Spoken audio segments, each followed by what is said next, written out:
দাবি সে কেন শুনতে পায় না?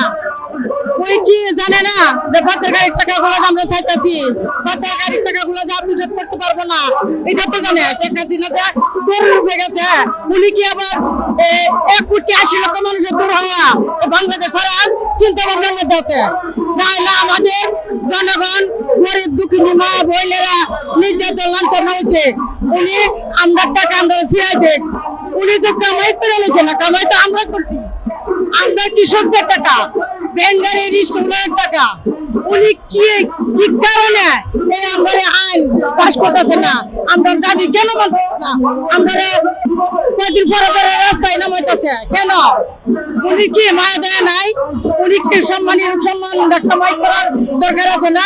শেখ হাসিনার মতন দৌড়ে উঠে যাবে, দৌড়ে উঠে 1,80,00,000 মানুষের দৌড় হয়, পরে যাবো 18 কোটি মানুষ থাকবো না।